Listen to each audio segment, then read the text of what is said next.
Voilà une question qui hante la majorité des parents et des enseignants. Comment motiver votre enfant? Nous allons voir dans cette série de vidéos comment motiver ses élèves ou ses enfants. Cette question s'éclaire nettement lorsqu'on sait comment le cerveau est câblé pour être motivé ou démotivé. Boîtier magique. Lorsque j'en étais directeur, une blague sur les profs qui circulait entre les formatrices de Learn to Be. Elles forment des groupes d'enseignants au savoir-être, c'est-à-dire au fonctionnement du cerveau des élèves. Elles disaient qu'elles deviendraient millionnaires si elles pouvaient vendre un boîtier magique avec un bouton poussoir qui motiverait instantanément une classe. Un nombre incalculable d'enseignants seraient prêts à payer un mois de salaire pour acheter un tel boîtier. Malheureusement, la seule manière d'influencer la motivation de ses élèves, c'est de changer son comportement de prof. Et ça, beaucoup moins d'enseignants sont preneurs. Donc, le premier élément de réponse pour motiver ses élèves ou son enfant est d'être prêt à changer ses pratiques. Conseil numéro 1, remettre son comportement d'adulte en question. Motivation intrinsèque. Comme les profs avec leurs élèves, les patrons se sont longtemps posé la question « Comment motiver les ouvriers de mon usine ?»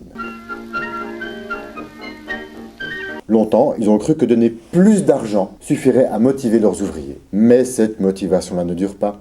C'est une motivation extrinsèque. Je ne suis pas motivé pour travailler ou apprendre, je suis motivé par l'argent.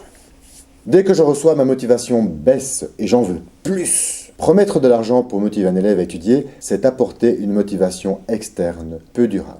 Conseil numéro 2, éviter les motivations externes. Or, on peut être motivé à travailler par le plaisir du travail. C'est ce que font par exemple les bénévoles. On peut être motivé par le plaisir d'apprendre. C'est ce que fait un bébé qui apprend à marcher, quitte à prendre le risque de tomber et de se faire mal.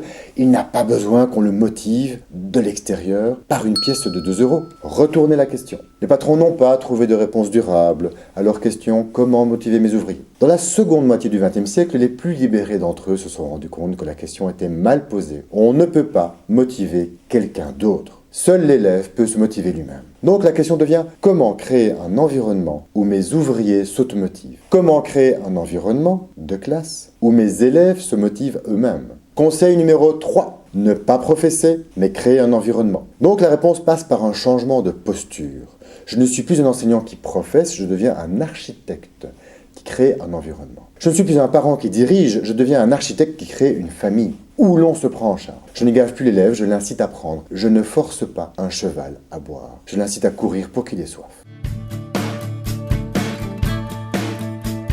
C'est le rôle principal des enseignants de l'école du dialogue, créer un environnement bienveillant où l'élève apprend progressivement à s'automotiver pour apprendre le programme scolaire. Pour comprendre comment, il faut explorer les mécanismes de motivation de notre cerveau. Mais j'ai déjà trop parlé pour aujourd'hui, vos paupières sont lourdes. Je vais compter jusqu'à 3, puis vous allez enchaîner 1 sur ma vidéo suivante, 2, mais d'abord clique sur le bouton j'aime